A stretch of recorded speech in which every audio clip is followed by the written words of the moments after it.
Et maintenant, donc, on accueille Jean Gauthier, qui va nous parler des prescriptions d'activité physique en pathologie cardiovasculaire. Bonjour à tous.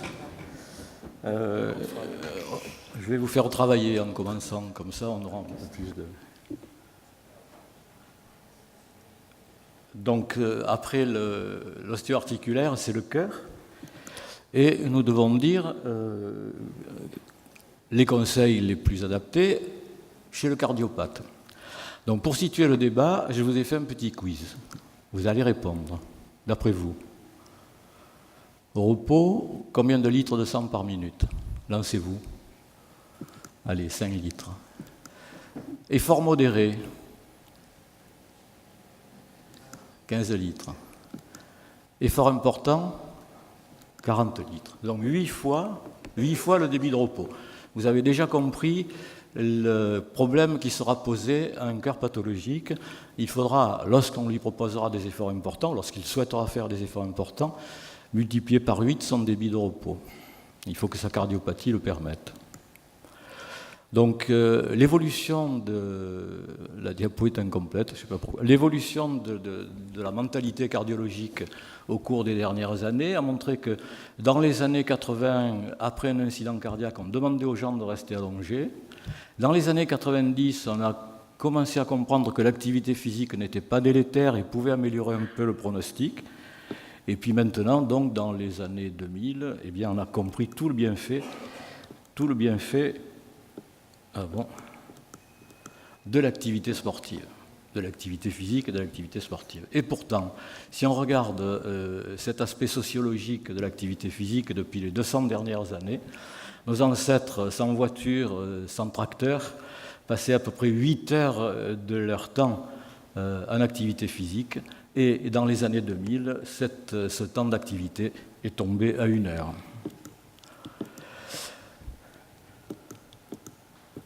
Alors ici, je vous montre le niveau de capacité physique de l'individu. La capacité physique de l'individu est un facteur pronostic important. Donc elle est évaluée en équivalent métabolique. Et vous voyez là, sur le graphique, que plus votre capacité physique est élevée, et moins votre risque de mortalité, votre risque de décès est important. Vous voyez ici que une capacité physique en dessous de 6 mètres correspond à un risque de mortalité cardiovasculaire élevé. Donc l'activité physique est un facteur important de prévention de décès toute cause. Alors comment ça marche l'activité physique? Ce n'est pas le propos d'aujourd'hui, mais bon, disons que d'abord, l'activité physique réduit les phénomènes inflammatoires, le niveau d'inflammation au niveau cellulaire. Elle réduit donc le stress oxydatif. Elle améliore la relaxation endothéliale, la vasorelaxation des vaisseaux, la relaxation du muscle cardiaque. Elle fait baisser la viscosité sanguine, elle améliore la fibrinolyse, c'est très important. Et aussi, elle agit sur la balance autonomique entre le système sympathique accélérateur et le système orthosympathique freinateur, ce qui fait qu'on va avoir une baisse de la fréquence cardiaque. D'où des effets cardiovasculaires bénéfiques à de nombreux niveaux. D'abord une baisse de la pression artérielle qui est en moyenne de 10 mm pour la systolique, de 6 mm pour la diastolique en moyenne. Il y a, je vous l'ai dit, cette très importante réduction de la fonction endothéliale. Et puis il y a des effets hors système vasculaire, en particulier sur le métabolisme lipidique, une amélioration du LDL et une amélioration du HDL et une baisse du LDL cholestérol, une baisse des triglycérides. Vous connaissez l'effet de baisse glycémique chez le diabétique. Vous savez que le diabétique doit diminuer son traitement quand il va faire une activité physique relativement importante. La lutte contre le surpoids fait partie donc des effets bénéfiques de cette activité physique. Au niveau des caractéristiques cardiaques, on va améliorer bien entendu sa consommation maximale en oxygène. Si on est coronarien, on va reculer son seuil ischémique. Vous savez que le seuil ischémique, c'est le seuil où l'électrocardiogramme va se modifier. Et le seuil angineux, c'est le moment où le coronarien a mal. Quelquefois, l'électrocardiogramme n'est pas encore modifié à ce moment-là. Le risque rythmique va être limité par cette amélioration sur la balance autonomique. Et puis, donc, vous allez diminuer l'agrégation plaquettaire, ce qui est très important dans le cas donc, de la limitation des phénomènes de thrombose. Alors, comment on classe les activités physiques qu'on pourra proposer à nos cardiopathes? Eh bien, il y a d'abord le type. Ça peut être une activité de type dynamique, une activité de type statique. Le plus souvent, ce sont des activités, bien sûr, qui ont les deux composantes et qui sont donc de type mixte. La deuxième composante sera l'intensité, de faible à forte, élevée, mais il y aura aussi un rôle très important de l'environnement. Alors, qu'est-ce que c'est le type dynamique? Pour le dire simplement, c'est l'activité qui va mettre en jeu l'ensemble du corps, des chaînes musculaires du corps, avec une intensité modérée. On dit toujours que c'est l'aisance respiratoire qui signe la modération, si on peut continuer à parler pendant l'effort. Cet exercice va renforcer l'endurance et au niveau vasculaire, c'est un effet vasodilatateur. C'est lui qui a les principaux bénéfices donc au niveau du débit cardiaque qui est amélioré, de la fréquence cardiaque de repos qui est abaissée, de l'augmentation de la compliance artérielle, de la diminution de la coagulation sanguine, de la diminution de la pression artérielle, de la glycémie, du surpoids, et c'est une aide, vous le savez, à l'arrêt du tabagisme. Le type statique, au contraire, va intéresser uniquement un groupe limité de chaînes musculaires à intensité très élevée, la plupart du temps respiration bloquée, comme le geste de l'alpiniste que vous voyez, ou le phénomène de soulèvement de charge. Et donc, au niveau artériel, c'est cette fois un écrasement des artères musculaires. Donc, ça ne va pas être ce type-là qu'on va privilégier chez nos cardiopathes, et on va essayer de minimiser la part statique de l'exercice chez nos cardiaques. Toutefois, dans ce domaine statique, on ne peut pas faire l'impasse sur le renforcement musculaire, bien sûr régulé, qui est extrêmement important dans des domaines que nous verrons tout à l'heure, en particulier insuffisant cardiaque, mais ce sera une musculation adaptée, avec des charges très légères, ne dépassant pas le kilo, des répétitions peu nombreuses, mettant en jeu un petit groupe de muscles à faible intensité, en vérifiant que la tolérance cardiaque est bonne et que, bien sûr, tout se fasse avec une synchronisation des mouvements respiratoires. Alors, comment prodiguer le conseil d'activité à nos cardiopathes?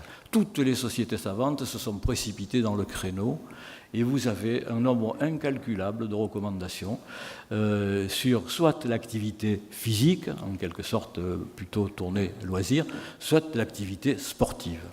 Alors, il est vrai que les recommandations sont plutôt dans le domaine de l'activité sportive.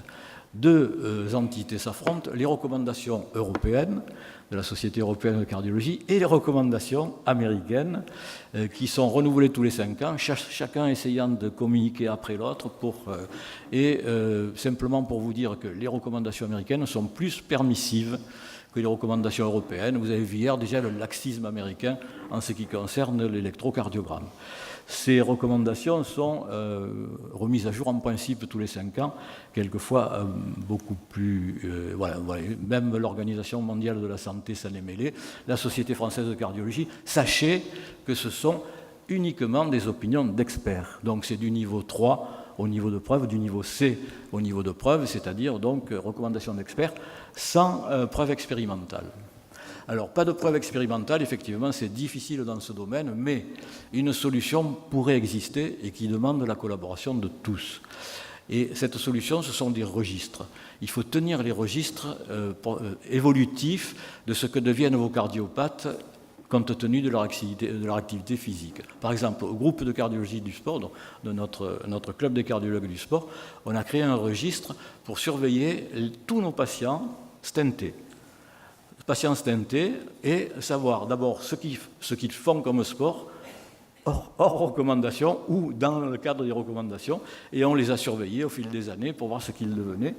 Et on s'est rendu compte que, par exemple, ceux qui ne tenaient pas compte des recommandations et en faisaient beaucoup plus, ne faisaient pas plus d'accidents que ceux qui respectaient les recommandations, ce qui nous a permis, avec une preuve pratiquement expérimentale, d'élargir un peu notre conseil chez les coronariens stentés. Vous voyez, pour ne pas figer les choses en disant « il ne faut pas », non, on regarde. Alors si on vous sollicite pour participer à un registre, participez parce que c'est très important. C'est pour l'instant, dans ce domaine-là, la seule solution qu'on ait pour avancer dans le domaine du conseil. Alors après, il y a de nombreux conseils qui sont consensuels, surtout dans le domaine de l'activité physique. C'est un peu moins vrai dans le sport. Alors qu'est-ce qui est consensuel? C'est qu'il qu'il faut s'échauffer. C'est très important, au moins 10 minutes avant l'effort, et qu'à la fin de la récupération, il faut faire un retour au calme, donc de récupération active pendant une dizaine de minutes, en pensant dans ces deux périodes-là aux étirements.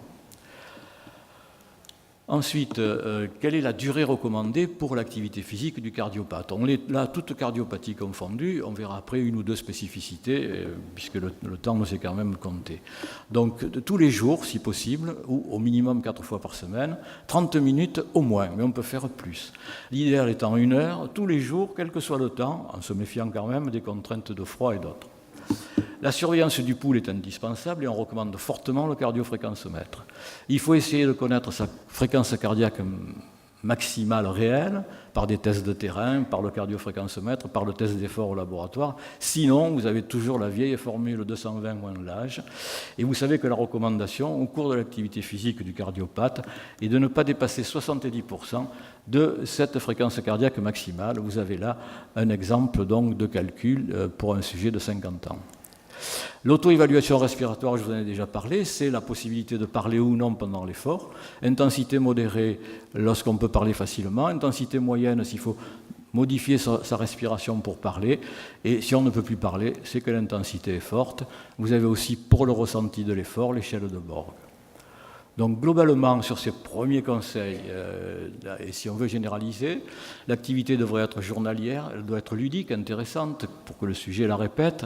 Il faut donc se tenir au courant de ses goûts, il faut bien avoir évalué ses capacités et l'orienter ensuite vers une activité physique ou une activité sportive.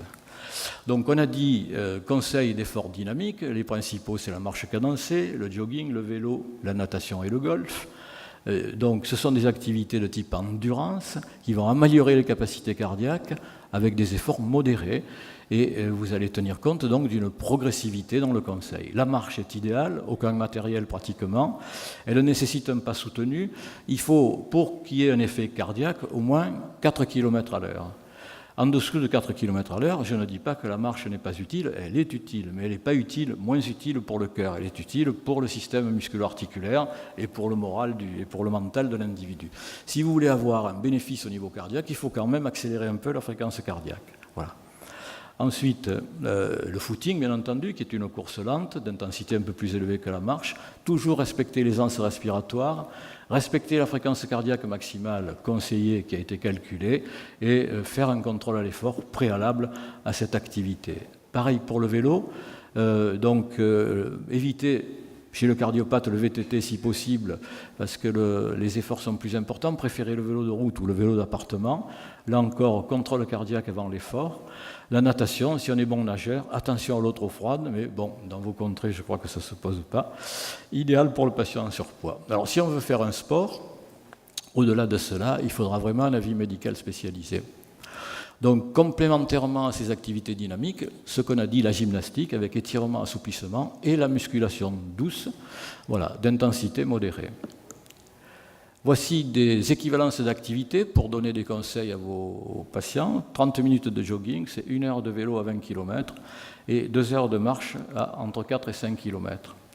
Vous avez ici des équivalences d'activités pour pouvoir dire à tout le monde une activité physique est possible. Vous n'êtes pas exclu de l'activité physique, c'est-à-dire que la bonne grand-mère avec son petit chien peut faire sa dépense énergétique. Par exemple, si elle sort 6 fois son chien dans la journée pendant 15 minutes, elle fait la même chose que 60 minutes de marche ou 30 minutes de vélo si elle pèse 70 kg. Donc personne n'est exclu de l'activité physique quotidienne. Le conseil d'activité doit être très précis. Alors, nous, ce qu'on dit, notre impression, c'est qu'il faut essayer d'apporter par semaine 2000 kcal de plus que l'activité normale, si on veut faire rentrer le sujet dans un programme. Le conseil doit être précis, c'est-à-dire il faut chiffrer de manière à connaître l'intensité. Par exemple, 2 km en 30 minutes, c'est 4 km/h. Pédaler 5 km en 30 minutes, c'est 10 km. Vous avez donc la possibilité de faire ce que nous appelons une véritable ordonnance d'activité, une ordonnance qui va être évolutive dans le temps parce que vous devez réaliser un suivi. Alors, Depuis quelques années, on parle de la sédentarité parce que donc, l'activité sportive peut être atténuée dans ses effets par la sédentarité. Qu'est-ce que c'est la sédentarité? C'est essentiellement marcher moins de 5000 pas par jour et rester plus de 3 à 4 heures devant un écran. Bon, chacun peut s'interroger sur ce que je viens de dire. Alors, on peut être sportif et sédentaire, c'est-à-dire vous pouvez aller faire du sport pendant 2 heures, mais si vous restez ensuite 6 heures devant un écran, vous êtes sportif et sédentaire. Et qu'est-ce qui va se passer? Eh bien, vous avez ici des gens, donc une étude qui est très intéressante. Ça, c'est le risque de mortalité cardiovasculaire qui est là. Ça, c'est l'activité physique des gens. Vous voyez? Donc, on va d'une activité nulle à une activité de plus de 7 heures par semaine. Et ici, ce sont les heures de télévision qui s'aggravent au fur et à mesure que le tracé se noircit. Donc regardez par exemple dans ce groupe-là, qui est un groupe à plus de 7 heures d'activité par semaine, donc un groupe sportif, eh bien, selon les heures de télévision, qui vont là de moins de 1 heure là à plus de 7 heures, vous perdez une partie du bénéfice de votre activité sportive. Donc l'activité sportive ne règle pas tout, il faut être sportif et ne pas être sédentaire. Donc il faut les conseils anti-sédentarité pour tout le monde, bien sûr, mais aussi pour des gens qui font du sport, il faut marcher. Et ce qui caractérise le mieux l'efficacité, c'est le podomètre. Il faut donc marcher au moins 8000 pas par jour, et le mieux, c'est 10 000 ou plus. Et pour ça, donc, avoir des activités complémentaires à l'activité sportive, les tâches ménagères, aller faire des courses, promener son chien, jardiner, danser, c'est très important. Alors, au niveau de l'activité physique ou de l'activité sportive, pour se baser et pour établir les conseils, on va utiliser l'équivalent métabolique. Vous le connaissez, c'est 3,5 ml par minute par kilo d'oxygène. Et vous avez ici les équivalences en mètres de différents efforts physiques. Donc vous voyez le vélo calme, le golf, vous voyez par exemple l'éveil, ce que je fais là en parlant, je dois être entre 2 et 3 équivalents métaboliques, vous voyez, ou 3. Voilà. Donc vous avez ces tables-là, vous les aurez, donc ça vous aidera dans votre réflexion. Ou ici, c'est quelque chose qui est aussi très utile, qui n'implique pas que l'activité sportive, mais qui implique aussi dans les activités domestiques, l'entraînement et les loisirs. Et vous aurez donc pour chaque niveau d'activité le niveau requis d'aptitude physique établi en METS. Là, vous avez la classification de Mitchell des sports qui tient compte de 2 autres composantes, qui est la composante dynamique en pourcentage de la consommation maximale en oxygène, et ici la composante statique qui est évaluée donc par un test de grippe au niveau de la main. Et vous voyez que les sports sont classés, donc les sports sont mixtes évidemment, et sont classés en fonction de ces 2 constantes, soit en dynamique faible, soit en dynamique fort. Voilà. Et donc c'est avec ce tableau-là aussi que vous pourrez vous aider. Alors si vous faites du sport, je ne parle pas de l'activité physique banale, mais si vous faites du sport, vont s'ajouter d'autres constantes, en particulier les contraintes de durée, la charge d'activité, les contraintes d'environnement et les contraintes psychologiques. La durée, plus de 4 heures est dangereux, l'intensité, plus de 80% de sa consommation maximale en oxygène, plus de 80% de sa fréquence cardiaque maximum théorique, et une forte composante statique prédominante. L'environnement, la chaleur, débit sanguin dans les muscles et la peau est très important. L'organe principal du corps le plus lourd, c'est la peau, ça fait 10-12 kg, chez un homme 70 kg, et c'est au niveau de la peau que se fait l'homéothermie, la régulation de température, et au cours de l'effort, la demande sanguine au niveau de la peau est considérable, et donc c'est autant qui ne va pas au cœur. Au niveau du froid, vous connaissez donc la baisse du débit sanguin et la baisse de fréquence cardiaque, l'hypoxémie d'altitude, et la bradycardie donc en profondeur. Il y a aussi le stress en milieu extrême, le fait de se lancer dans une aventure pour laquelle on n'est pas préparé ni physiquement ni mentalement, comme le cirque de Mafat pour certains, eh bien vous pouvez vous trouver donc en situation extrêmement catécholergique avec des effets cardiaques qui vont aggraver la maladie. Et puis la déshydratation, je l'ai mis en gros parce que c'est très très important, elle augmente fortement le risque de thrombose, surtout en ambiance chaude, et en même temps donc la thrombose est quelquefois favorisée par la bradycardie vagale du sportif. sportif qui est considérable en période nocturne. Si on vous montre des haltères de sportifs endurants la nuit, vous aurez peur. Voici pour vous aider aussi, qui peut être très intéressant une fois que votre patient est passé chez le cardiologue, qui lui a fait une épreuve d'effort et qui a déterminé son niveau d'aptitude en watts.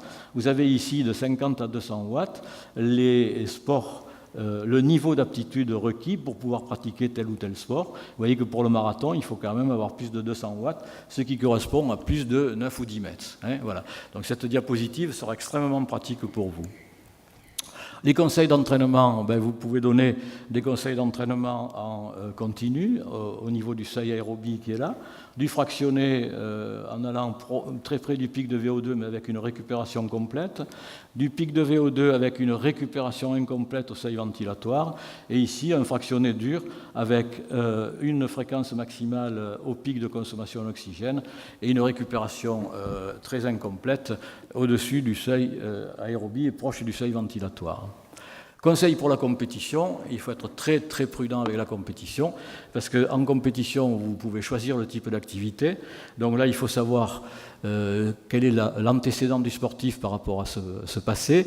Est-ce qu'il a donc fait un sport de manière régulière ou non? Est-ce qu'il a un niveau d'apprentissage correct? Vous savez qu'en compétition, on ne maîtrise ni la durée ni l'intensité. Voici donc pour l'activité physique intense, on se rend compte que ça reste quand même une activité à risque, plus c'est le sédentaire que le sportif entraîné, mais quand même. Il faudra donc, compte tenu du risque d'aggravation de la maladie cardiaque à l'effort, un avis médical préalable indispensable.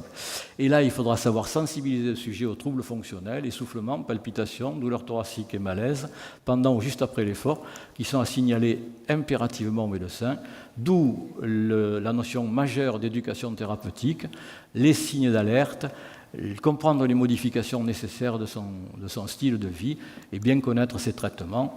Voilà les précautions à prendre, donc, mais on les a vues et revues tout au long de l'exposé pour l'activité physique. Donc vous voyez la progression qu'on peut proposer.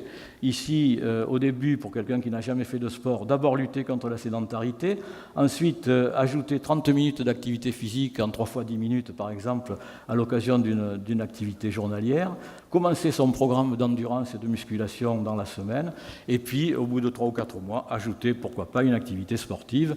Vous avez les règles d'or du Club des cardiologues du sport qui vous résument ces choses-là. Alors, un exemple donc, de conseil qu'on peut donner pour le coronarien, je vous ai parlé hier de la courbe en J. Vous voyez que l'activité physique ici va diminuer le risque relatif à 5 ans de récidive chez le coronarien, tant qu'on est en activité physique légère. Quand on est en activité physique modérée, la courbe fait un J, c'est déjà moins net, et intense encore moins net, même si c'est mieux que si on ne fait rien. Donc méfiez-vous, on ne doit pas proposer des choses trop intenses, même si les bénéfices sont importants chez le coronarien. Vous savez que la baisse de fréquence cardiaque allonge la diastole et que les coronaires se remplissent en diastole, mais aussi que l'activité physique développe la circulation, la microcirculation collatérale coronaire, donc ce qu'on appelle l'angiogénèse, baisse la viscosité et donc améliore la dysfonction endothéliale. Et le gain d'un équivalent métabolique, donc d'1 mètre par l'activité physique, améliore la survie post-infarctus de 12%, ce qui est énorme. Voilà. Donc en pratique, mais on a peu de temps maintenant, donc pour conseiller le coronarien à l'effort, il faudra évaluer sa fraction d'éjection ventriculaire au repos et si possible à l'effort et qu'elle soit supérieure à 50% pour être permissif, avec de bons indices à l'épreuve d'effort. Ensuite, et une capacité physique au-delà de 10 mètres. Pas d'ischémie, pas d'arythmie au test d'effort. Le risque est élevé chez le coronarien, donc si on a une fraction échographique inférieure à 40% et une capacité inférieure à 8 mètres. Et donc vous allez vous retrouver dans des activités sur la classification de Mitchell de type 1, 2A, donc dynamique, oui, mais statique très faible. Là, vous aurez des fiches, vous pourrez les consulter, donc, que je fais pour les différents types de maladies coronaires. Donc, sachez que la réadaptation fait partie du traitement de la maladie coronaire. qu'elle a des indications dans pratiquement toutes les pathologies, jusqu'à l'insuffisance respiratoire chronique, que le bénéfice chez l'insuffisant cardiaque est extrêmement important. Vous voyez les résultats, donc avec une baisse de mortalité de 35%, une morbimortalité totale qui va diminuer de plus de 10% et cardiovasculaire de plus de 15%. Donc le problème de l'insuffisant cardiaque chronique, c'est que c'est un déconditionné musculaire et que sa limitation dans l'activité physique, ça n'est pas le cœur, mais c'est son muscle. Et donc dans un premier temps, avant de rééduquer son cœur, on va rééduquer ses muscles de manière à ce qu'il ait la force de se lever de son siège et de traverser sa chambre avant qu'on commence une rééducation intéressante. Donc ça, ce sont les programmes d'activité et les sports conseillés ou non pour l'insuffisant cardiaque. Il en est de même pour l'hypertendu et pour l'artéritique. Donc vous aurez ces fiches dans le remis qu'on vous fera. Donc que retenir? L'activité physique du cardiopathe est indispensable. Ces bénéfices sur la morbimortalité cardiovasculaire sont prouvés, en particulier par les registres. L'activité doit être personnalisée, adaptée à la cardiopathie. Elle doit surtout être encadrée médicalement, d'abord par la visite préalable, puis par des visites de suivi. La lutte contre la sédentarité est importante. Un sujet sur deux ne pratique aucune activité. Un sujet sur deux est un sédentaire avéré. L'activité physique est bénéfique en prévention primaire à condition qu'elle soit modérée et régulière. Et elle est bénéfique en prévention secondaire, par exemple pour 20 000 réadaptés, ça c'est un travail donc du groupe de cardiologie de la Société française du sport. Pour 20 000 réadaptés en post-infarct, on a réduit de 25% la mortalité cardiovasculaire et de 20% la mortalité totale. Et on se rend compte que plus on fait de semaines, normalement la réadaptation cardiaque est de 3 semaines, ceux qui font 3 semaines vont mieux ensuite que ceux qui font 2 semaines et mieux ensuite que ceux qui ne font qu'une semaine. C'est mathématique, hein, donc c'est quelque chose qui est extrêmement prouvé. Le message le plus important, c'est que le médecin du sport a un rôle très important. Il peut être prescripteur de l'activité. C'est le relais du cardiologue pour la motivation, le suivi de l'activité, le traitement des facteurs de risque, les adaptations thérapeutiques. Et son rôle est donc essentiel. Je vous remercie.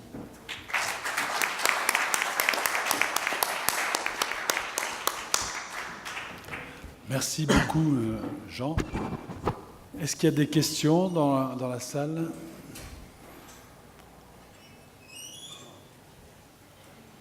Une question. Une question pratique pour ceux qui font du sport dans des régions un peu froides, comme en France, notamment les Alpes. Le froid et le sport chez le coronarien, synthé ou opéré, est-ce qu'il y a des températures limites? Parce que parfois il y a des marathons, notamment de ski de fond, qui se font par des températures de -5, -10. Précaution ou contre-indication? Alors, il faut, comme toujours dans ces domaines-là, il faut fixer les températures. Hein. Donc, je ne me souviens plus de la recommandation du club des cardiologues du sport, mais ça doit être autour de 0 degré. Ensuite, tout dépend de ce qu'on va faire. Si on va faire une promenade ou si on va faire du ski agressif, ou, voilà, ça c'est la première chose. Deuxièmement, connaître son niveau technique, savoir si on n'est pas en phase d'apprentissage. Avoir eu un bon examen préalable, hein, dans toutes les conditions. Et après, les restrictions ne sont pas énormes. Hein. Il faut que, par contre, là, le vêtement est important. Voilà. Et je dirais par contre qu'il y a le phénomène du ressenti, et par contre je serais beaucoup plus restrictif lorsque l'environnement comporte froid et vent. Voilà. Parce que le vent est quand même un ennemi majeur du coronarien. Moi je vis dans une région, le sud de la France, où il y a beaucoup de Mistral, et on se rend compte que ce n'est pas seulement un vent du nord, c'est un vent tourbillonnant. Vous l'avez presque toujours de face, et les cyclistes qui sortent le dimanche matin partant de Mistral, les coronariens arrivent souvent à la clinique. J'ai une question.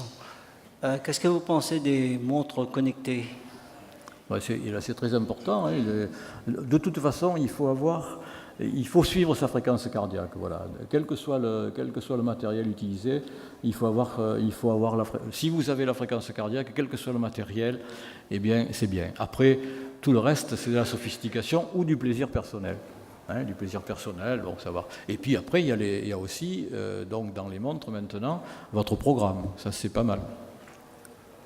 On a calculé le nombre de pas que Thierry a fait sur un comparateur de golf. Il a fait 13 000 pas. 13 000 pas, et c'est très bien, donc je lui conseille d'en faire un tous les jours, parce que là, il va échapper à la sédentarité. Donc, vous avez cette notion est très importante pour nous. Pendant des années, on a vendu du sport, nous, au club de cardio du sport, et on n'avait pas intégré cette notion de sédentarité, mais elle est capitale. Vous pouvez être malheureusement sportif et sédentaire. Vous savez et le test, le marqueur de sédentarité, au-delà des 8 000 ou 10 000 pas, ce sont les heures d'écran. Les heures d'écran. Et une autre question, là, au deuxième rang, s'il vous plaît, Dr. Edjen.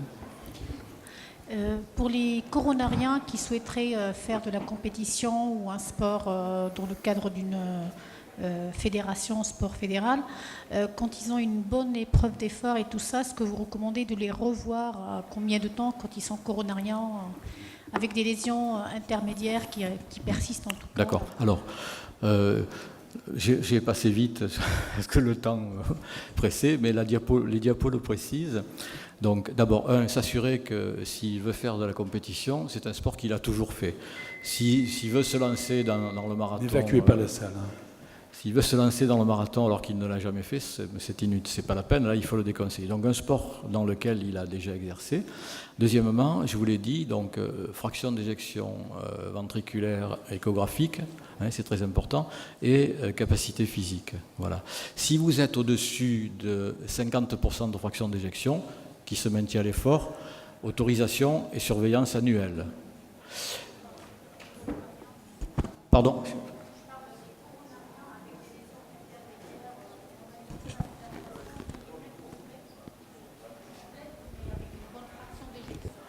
Excusez-moi. Excusez-moi, je parlais des coronariens avec une bonne fraction d'éjection qui sont avec une revascularisation qui n'est pas complète, où on a des lésions intermédiaires qui persistent, mais qui ont une épreuve d'effort ou une VO2 qui est parfaitement, en tout cas, alors, bonne. Si la VO2 est au-delà de 50%, autorisation, à condition que leur capacité physique corresponde à l'objectif proposé. Voilà, ça c'est la première chose. La deuxième est surveillance annuelle dans ces cas-là. Si la fraction d'éjection est entre 40 et 50%, on hésite pour la compétition et c'est surveillance semestrielle. Merci, Dr Gauthier, de votre intervention. Pour résumer très très rapidement, donc Jean-Marie nous a dit que le cartilage aimait l'activité physique, donc il faut surtout faire quelque chose, et que le renforcement musculaire était fondamental comme traitement de la gonarthrose. Le docteur Gauthier nous a surtout dit qu'il ne voulait plus aller en congrès, puisqu'on restait plus de 4 heures assis, même si on fait 2 heures de plongée. Voilà, Jean-Pierre a une petite annonce à faire.